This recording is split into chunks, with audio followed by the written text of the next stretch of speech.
Welcome to the wonderful world of wine. We are your hosts, Mark Lindsay and Kim Simone, exploring all things wine with you. You can find us on Facebook at The Wonderful World of Wine.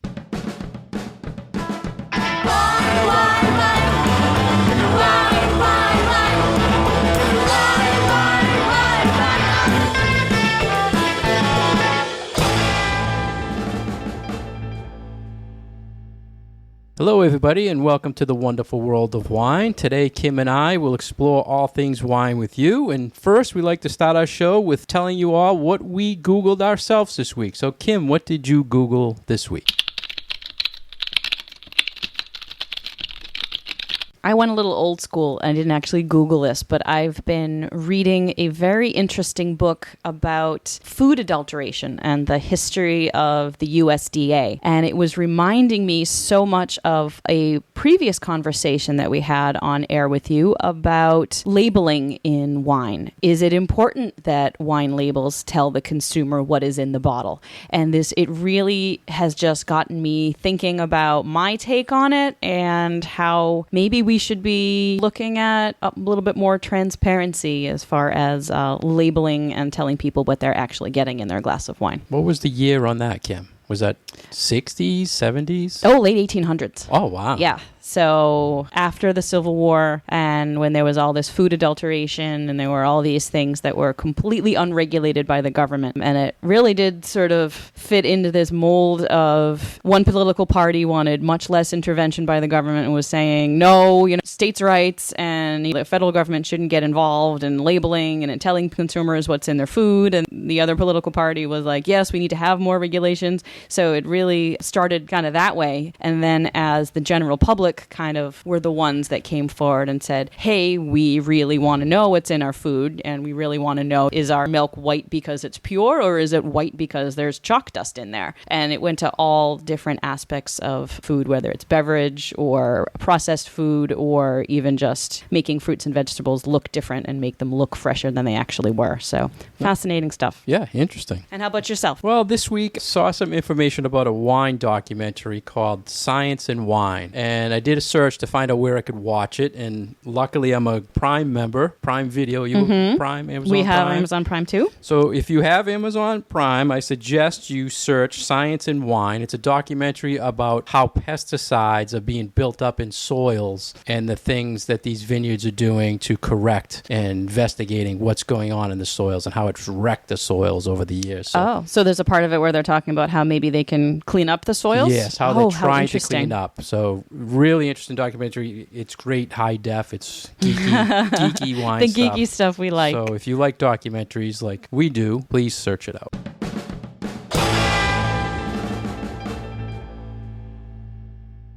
Our first topic today is from 750.com, and it's an article about examining the science of a wine glass. And Kim, I know many times we talked to our listeners about wine glasses and the effects on tasting wine. So what was your take on this article? So this article was trying to examine whether the shape of a wine glass impacts how you perceive what it tastes like. And this is a topic that there's a lot of debate about in professional wine circles. Some people completely buy into the idea that the shape of your wine glass absolutely impacts how good that wine tastes. And other people are like, no, this is completely bogus. And I thought that this article did a pretty decent job of exploring the major pros and cons about this topic. Now, I know that you are a believer in the shape of the wine glass has an impact on the flavor of the wine, correct? Yeah, that's where we have to go with this subject, but I think we're both believers, but do we both follow it? When I'm drinking wine at home, I grab the same glass all the time, no matter what. So you have one style, one shape of wine glass at home? I have a million styles, but I only take one. So you only use one? I'm sure you have, we probably all have our sparkling wine glass or the flute, and then we have everyday glass, and then we might have a tumbler or something for convenient outside use. But what about you, Kim? You always changing your glass? I'm always changing my glass. Yeah, but I think I'm kind of the opposite. It's like I don't know if I necessarily buy it that a wine glass necessarily makes a wine taste better or not taste better. That being said, I have like 6 different shapes that I use at home. Yeah. And I will pour Cabernet into my Bordeaux glass, and I will only drink Pinot Noir out of my Pinot Noir glass, and I only use my Sauvignon Blanc glass for light whites. So I think I'm a slave to tradition. So you're saying you don't buy it. You must believe in what they're saying here, the science behind it, right? We believe in the science. I believe in the science that when you swirl a glass of wine and the shape of the glass will concentrate the aromas up at the top of the glass so that when you stick your nose in there, that it smells more powerful, or that it has more of an impact on the aromas that you're getting. But I don't necessarily buy that it makes the wine taste different in your mouth. And that was a big part of what this article was saying, was that the concentration is more about the aromas and not necessarily about the flavors, because so much of our taste is tied up with what our nose is doing, and that the whole thing with the map of your tongue, and that sweet is in a certain area and sour is in a different area, and that is a lot of what different wine glass shape manufacturers are trying to get you to believe, is that the wine will hit your palate in a certain way when you swallow it. But that wine map of your tongue, or that taste map of your tongue, has been disproven. You don't have taste buds for sweet right at the tip of your tongue. You have them all over the place. So that's kind of what I don't buy into, is that it's making the wine taste different when you take a swallow out of a glass that's one shape versus another shape. But I do buy into the changes in the aromatics of the wine depending on what the style and the shape of the bowl of the glass is. And they did focus a lot on that as far as the bowl size, the width of the glass, saying that a wider glass de-emphasizes an over-aromatic wine, where a narrow glass emphasizes a low aromatic wine. So that's why you would have sparkling. Besides the bubbles, you'd have a narrower glass. But my thoughts on the big bowl glass was I loved pouring aromatic wines into it to keep working the aromatics, to open it up more. And this kind of went, I thought, against my thought on the wide bowl, saying it almost wants to lower the aromatics. Well, they kind of were implying that you need to let a wine just sit in the glass and then let it do its own thing as far as letting the molecular elements that turn into the aroma, like let them do their thing and build up at the top of the glass so that when you smell it, then you get a nice big hit of what those aromas are. This was almost against swirling. Did you kind of get that from this article? Yeah. That they were sort of proponents of not swirling your wine a lot. Like, I have no let it patience sit for that. there. I know, I can't, because I have such a bad habit of just like continually swirling my wine. So that was, for me, a little bit different. So let's go back to you were saying that where the wine hits your tongue. I've seen a lot in the past on the lip of the glass, and the bowl of the glass hits those key points on the tongue where you said sweetness on the tip of your tongue or bitterness at certain parts. So you actually saw a study that said the tongue guide is not true. Yes. Is it different for everybody, or it's not a go-to? It's just that it's not that you have specific taste receptors concentrated in any one place on your tongue. That map was sort of bad science from 100 years ago. I would think a lot of people are different. Everybody's different. Oh, I'm sure 'Cause everybody's different. We all taste differently. Right, so. and we all, different people have different numbers of taste buds or different receptors in different places. So sure. I mean, I can definitely see that, maybe that is making the science a little fuzzy too, because whose palate are we talking about? Whose tongue are we talking about? One thing that they did not bring up in this article, which I was surprised at because it's often mentioned when you talk about wine glasses, is the thickness of the glass and the quality of the rim of the glass. Because often when we are talking about more expensive glassware that is supposed to make the wine taste better, we're talking about very, very thin glass. Sometimes hand-blown glass too. Has a very thin lip so that it slides really well onto your palate. And cheaper glasses tend to have really thick, machine-made rims of the glasses. And that wasn't anything that was really mentioned here at all. Yeah, the thickness I've never really thought about it, but I'm sure it affects temperature and everything else. But the lip, the actual rim rim of the glass. If you have one and that lip is going in, then when you go to put the wine to your mouth, it's stopping the actual wine from hitting your mouth, and it's kind of aggravating. You know, a real thick rim that's going the wrong direction. So most of the finer wine glasses will have no lip whatsoever. It's just right to the glass, right? And it's narrow, it's thin, and many times you use them once and you break them in your dishwasher. They're They so are fragile. very breakable. They are very breakable. Kim, what's the name of the? I say Riedel. Is it Riedel or Riedel? Riedel. Riedel. Riedel. So I was wrong both times. I always called it Riedel, but I believe it's Riedel. So is this the company's correct been spell. around since the 50s. And Right. if you go into, I know Target at one time had a whole display in their houseware section, and it had their whole lineup of glasses. I think they make 10 or 15 different style of wine glasses, even water glasses, the glasses they recommend you drink water out of. What is your take on the Riedel? I know Riedel. Riedel. I know we talked in the past about going to seminars that these people put on to show the difference. And You've I been know to a couple, right? Yeah, and you Yeah, I as have well, to. right? So there was a difference, right? Yes, but is that all? Because they put it in our heads, you Is think? that that Yeah. all smoke and mirrors? You know, is that all marketing? Is that sort of this is the flashy show that we're putting in front of you?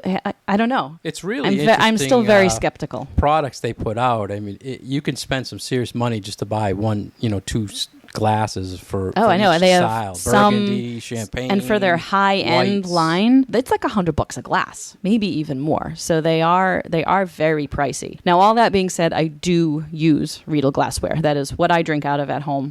Probably 95% of the time. Those are the wine glasses that I keep in my house, and it's what we use on a daily basis. Not the most expensive ones. I think it's like the second tier up of the ones that I use. And I do have, like I said, like maybe 6 different styles. I like how they look. And for me, it's really an aesthetic thing. So it's pleasing for me to have nice, useful wine glasses around my house. So that's what I use. That doesn't mean that it's right for everybody, but I like them. So tell me now, Kim, and tell our listeners, you're working for Legal Seafood, you're in the restaurant business. What is the mindset of a restaurant for wine glasses? So I think it depends on the restaurant. It's interesting, the same style of wine glasses that we use for the quality wines at Legal Seafoods are actually the same wine glasses that I use for all my private tastings. When I got in there and I saw the glasses, I'm like, oh, these are the ones that I use. So they're A red and a white? Just it's pretty much that a standard? glass. Yeah. There's a separate glass that the restaurant uses for by the glass offerings. And then there's another one that they use for by the bottle wines. And those are similar to the ones that I use. So if you look at the names of certain wine glasses, the bigger size, taller ones with a bigger bowl will usually be labeled as Bordeaux glasses or Cabernet glasses. And those are the ones that do seem to be pretty industry standard. And I've seen that style in other restaurants as well. So that's a really good all-purpose size and shape that I have found in the restaurant industry in Massachusetts. It gives you a lot of space to swirl around, looks nice in the glass. It's got a lot of things going for it. And here's one of the things I always wanted to ask you now that you're in the restaurant industry. I walk in, I sit down at the table. Is there a wine glass already on the table to entice me to explore wine? Or do you only put the glass there when a wine is ordered? You only put the glass down when the wine is ordered. Yeah. Why? I don't know. If it's in Cleanliness? front of me, it's almost like there's a wine list in front of me. I'm like, I might want to fill that empty glass with wine. I wonder if right? it has to do with you're going to clear everything off of that table, and if So if I don't order it, you you're don't gonna order take it wine, we anyway. still have to wash the glass. That's always one of my things with restaurants. I wish they just put it there to kind of maybe to Yeah. remind people there is wine, or put the wine list in the glass, something, But I like these creative ideas. yeah, I'm gonna it's keep these one in the back of things my I head. just don't understand why they don't do to push it a little bit more.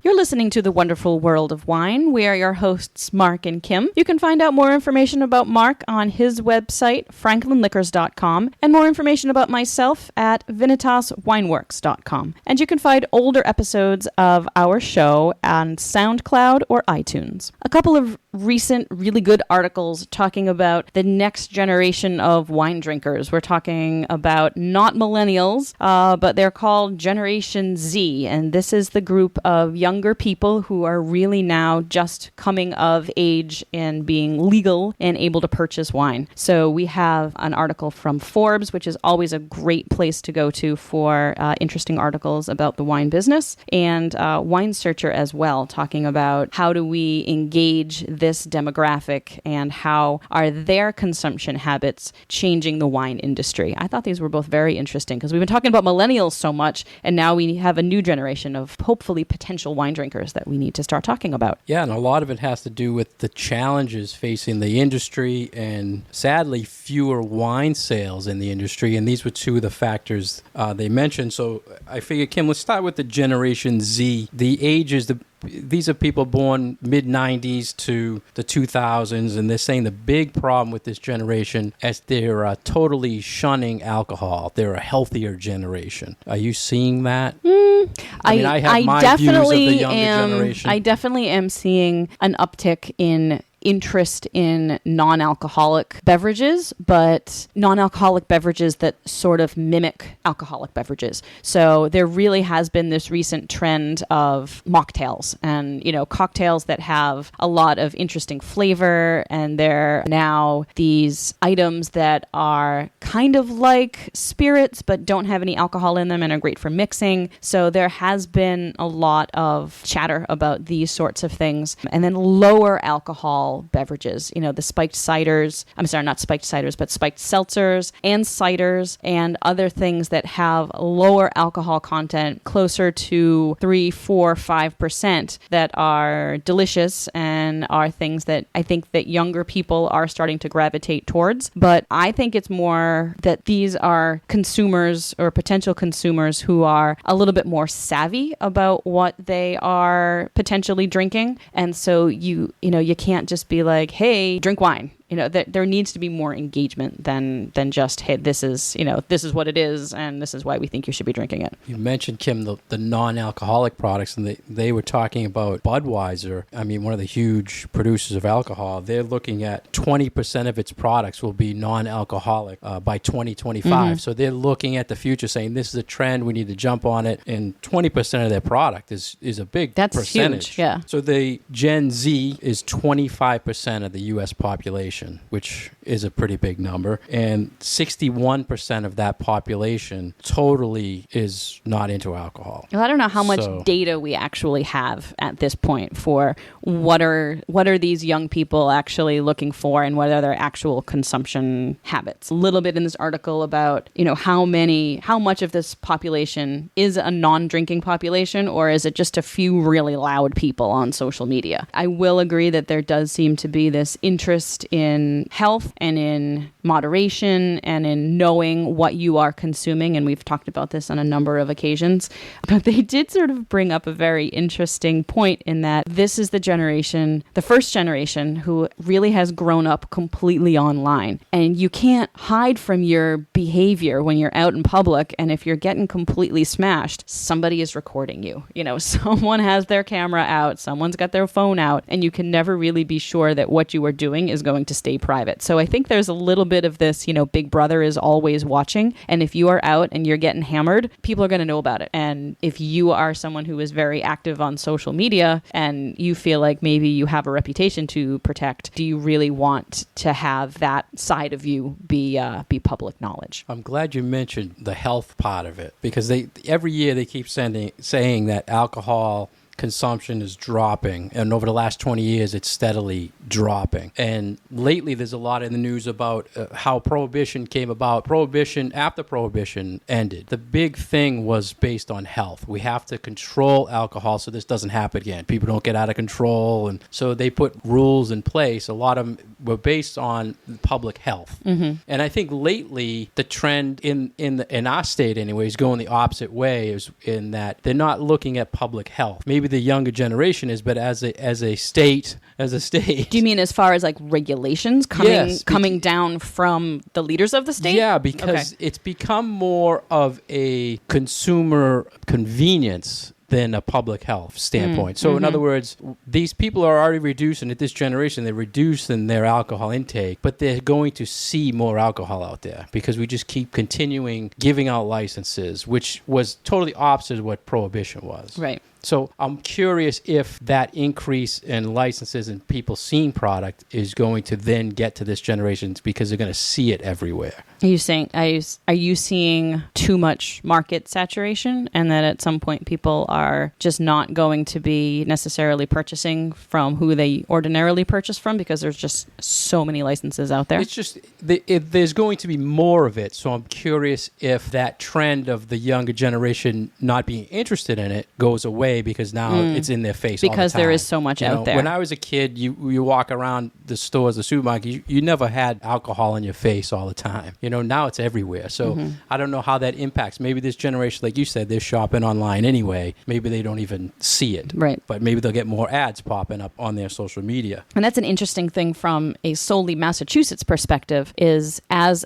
this is a generation of people that, yes, does so much more shopping online. And it is harder to get wine delivered in the state of Massachusetts, at least for now. So you really can't go online and buy wine. You can't go online and buy beer. I mean, you can go online to a local store that will then deliver to you. But as far as Massachusetts consumers having access to wines that are available in other states but not available here, that is still a bit of a roadblock. So I think that is going to be an interesting thing to watch as more and more purchases are being done online. How is the inability of consumers in Massachusetts to get alcoholic beverages going to be impacted? So once again, Kim, they're saying the total wine consumption will go down, but they said that the money spent on wine will go up. People are buying more quality wine. So, which I think that's a great thing. People, when they are buying wine, they're looking at better quality, which I think is great. I wish they consume a little more, but I think that's a good point about it, though. And that ties directly in with what we do with wine education, because we want to educate the consumer to not necessarily spend a whole lot more money per bottle, but to, know a little bit more, and so drink a little bit better for what works well for you. And that was one of the things I was going to follow up with you on too, Kim, is how do we engage the younger generation? I hate seeing wine not being popular. And when I see the younger generation shopping, they're not looking at wine. They're not spending the time to look at it. And I think when we do classes and stuff, we don't really get a big percentage of this generation. Yep. So I think as educators, what can we do? Right. More. The industry's looking at that as well. And I think this segues very nicely into the other article that we looked at here, the one from Forbes, in that when you're looking at novice, beginner wine drinkers who are just coming of legal age and are just turning 21 or 22 or whatnot, there's always this kind of introductory period. You need to learn, I hate to say it, but you need to learn to drink wine. Just like you need to learn to drink coffee. You don't start out with espresso. Maybe if you're Italian, you start out with espresso.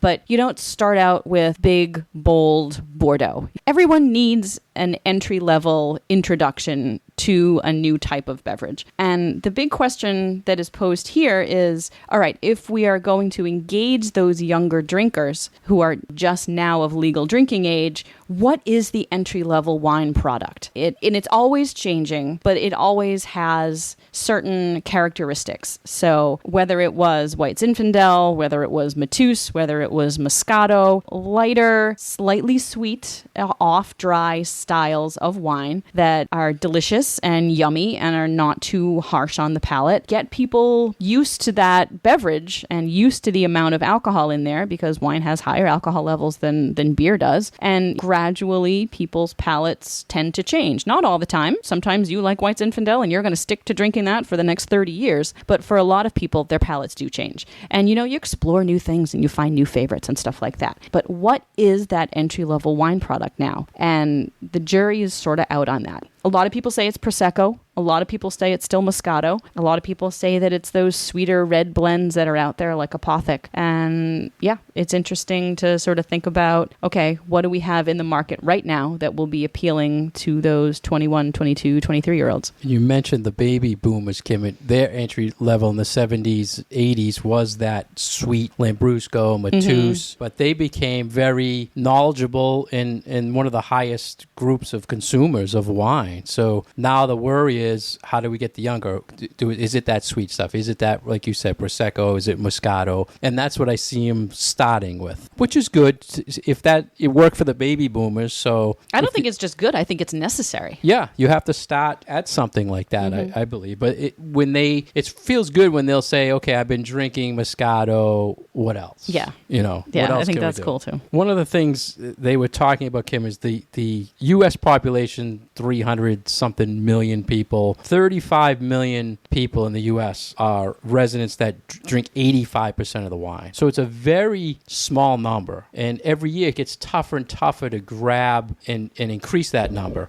One of the things recently I saw was a new product that these bigger corporations, this younger generation, they know they grew up with Harry Potter. They grew up with science fiction stuff, right? So they're trying to come out with wines themed towards that, towards magic, towards mystery, to get them involved. Do you think something like that is good for the younger generation? I have Is it no a idea. trick? I No? think it's marketing, but I don't know anything about marketing. I honestly don't understand why certain things work and why other things don't work, honestly. So I think that's kind of kitschy, and maybe it is successful. I mean, how successful were those Game of Thrones wines, that were marketed and labeled? Is that just sort of a flash in the pan? Hey, I'll buy a bottle of it, but then it doesn't stick around. And because most of them I probably kind of don't feel like open this would it. be somewhat similar. They won't open it. They'll Yeah, just, just keep it collect in as the bottle. and That's not what yeah. we want. No, we want people to drink it and then keep buying some more. What about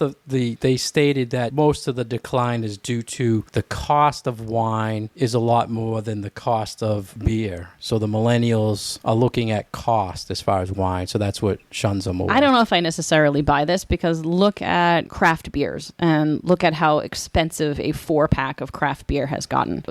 You can go into a store and buy a 4-pack of, so like, what do you sell? It's up there they're up with $14-15 yeah, a 4-pack. up there with, And a they decent spend bottle of on wine. that. Yeah, that's a great point. And plus, Yeah. they'll go and stand at these local breweries for hours in lines for limited beers and only get one can or one bottle, but they're just not into wine. Yeah. I mean, I can certainly buy the idea that wine is a little bit more expensive of an item, but if you're going to turn around and spend that same money on something else that is also an alcoholic beverage, I don't necessarily buy that it's beer versus wine and that expense is the is the problem. And they said in this also, Kim, last 25 years, 60% of the growth in drinking is age 50 to 70. That should be concerning to us. Yeah, because, that generation's getting older and the sales are going to drop probably drastically. That being said, I do see a lot of interest from younger people. A lot of the people that I have coming to my events or that I see, out in restaurants are younger people, and they are drinking wine. And I don't mean younger just people in their 30s versus people in their 50s, but, people in their 20s, people in their early 30s, people in their 40s. There is a lot of interest out there in wine. And part of that may be we are in a lucky area for fine wine consumption. The East Coast, the West Coast, we're really lucky here in the Massachusetts area that we have great restaurants and we have a market that is fairly strong when it comes to these sorts of things. I mean, New York City is as well, of course. But I wonder how much of these statistics is looking at the entire country and not just our areas that happen to be very fortunate when it comes to wine's accessibility and wine appreciation. One thing that bugs me about these stories saying that sales are down and this generation's not buying is you can never tell what type of wine is not selling. What sales are down? Is it the sales in the big box stores, the convenience sales, or is it fine wine sales? Is it 1.5 liter bottles of big brands, or is it those better wines that are $12 and up? Well, they said people are spending more but buying less. So to me, that interprets as they're going the fine wine route. Yeah, so, that they're moving up. Yeah. So that would mean that the bigger brands you see in big box stores should be going down because they're not in that price point. But Right. they don't really separate by price or location. Everybody's considered one big pool, which to me is not the same statistic. Even restaurants aren't considered separate from that. Does that make sense? Absolutely.